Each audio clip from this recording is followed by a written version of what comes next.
Have you ever noticed that when science peers deep enough into the fabric of existence, its voice begins to sound like poetry? That when physics stares into the heart of reality, it begins to whisper the same truths the mystics declared centuries ago? Ibn Arabi, the great Sufi master, once said, "Being is one. All multiplicity is nothing but the outward manifestation of the one reality." And today, quantum physics says, the universe is not made of solid bricks, but of invisible waves, fields, and probabilities. A mountain, a star, your hand. They are not separate things, but ripples of one hidden ocean. Unity of being and entanglement. Ibn Arabi's teaching of Wahdat al-Wujud, the unity of being, reveals that everything is connected through the one. Nothing is cut off or isolated. There is nothing in existence but God. All things are His appearances. Quantum physics mirrors this with entanglement. Two particles, separated by light years, move as one, connected in a way that defies space.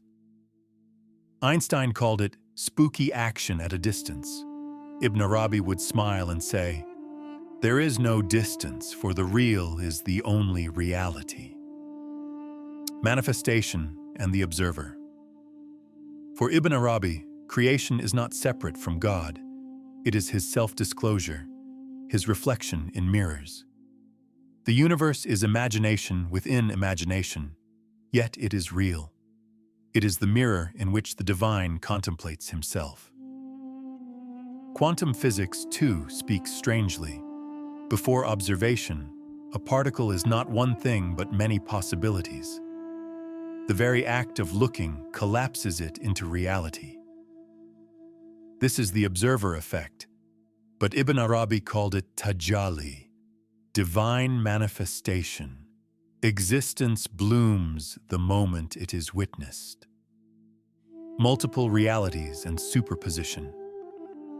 Ibn Arabi often spoke of the barzakh, the isthmus between worlds, a place where realities overlap, where dream and waking, spirit and matter interlace. The entire cosmos is an imagination, and what is behind it is imagination within imagination. In quantum physics, this echoes the idea of superposition. A particle can exist in many states at once, 1,000 possibilities overlapping until one is unveiled. So just as Ibn Arabi taught that multiple dimensions of being coexist, quantum physics affirms the world is not singular, but layered in hidden potentials. Time beyond time. Ibn Arabi's vision of time was unlike ours. For us, time flows, one moment after another.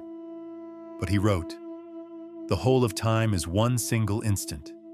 There is no before and after in God's knowledge. To the divine, past, present, and future are already inscribed." Modern physics, too, questions time. Relativity bends it. Quantum theories suggest it might not even be fundamental. Some physicists speak of a block universe where all moments coexist eternally. The mystic and the physicist meet here. Time is not ultimate. Beyond clocks, there is a timeless now. The heart and the quantum field. Ibn Arabi wrote words that echo through the centuries. "My heart has become capable of every form, a pasture for gazelles, a convent for monks, a temple for idols, the Kaaba of the pilgrim. It is the tablet of the Torah and the book of the Quran. I follow the religion of love. Wherever its caravans go, that is my religion and my faith." To him, the heart was vast enough to contain the entire cosmos.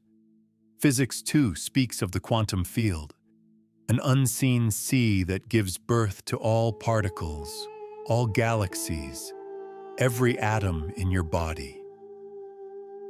What the physicist calls the quantum field, Ibn Arabi called the heart. Both unseen, both infinite, both the womb of reality. So look at the parallels.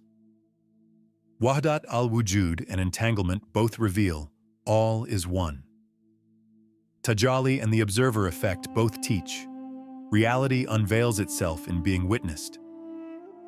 Barzakh and superposition both affirm multiple realities exist together, waiting to be disclosed.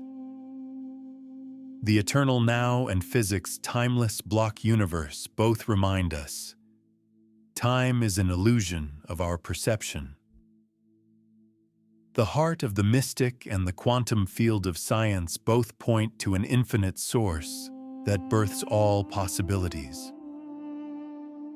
But here is the most astonishing part. Quantum physics tells us that the very fabric of reality is not fixed. It is fluid, dancing, uncertain. At the smallest scales, particles flicker in and out of existence, borrowed from a vacuum that is never truly empty. Ibn Arabi, too, spoke of this mystery. The cosmos is renewed in each instant. Creation never repeats itself, for God never discloses himself in the same form twice. Think about that. Science says reality flickers like a candle flame, appearing and vanishing in each moment. The mystic says the same. Every instant is a new creation, a new unveiling of God's infinite face. So when you look at your hand, your breath, the person you love, know this. You are not looking at something fixed, solid, or permanent.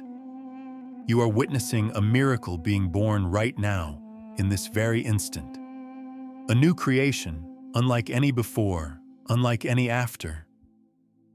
And maybe that is the true secret Ibn Arabi and quantum physics share. Existence is not a thing. It is an ever-renewing miracle happening in the eternal now. So maybe Ibn Arabi and quantum physics are not strangers, not enemies. Maybe they are two rivers flowing toward the same ocean, one through the eye of the heart, the other through the lens of mathematics. And at that horizon where they meet, the whisper is the same. Reality is one. Separation is illusion.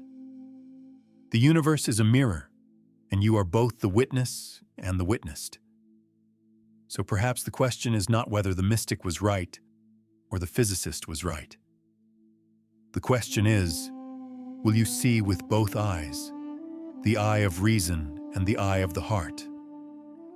For when they come together, the veil thins, and in that thinning, you might glimpse what Ibn Arabi already knew and what physics is only beginning to discover. That beyond time and space, beyond matter and mind, there is only the one, forever unfolding, forever here, forever now.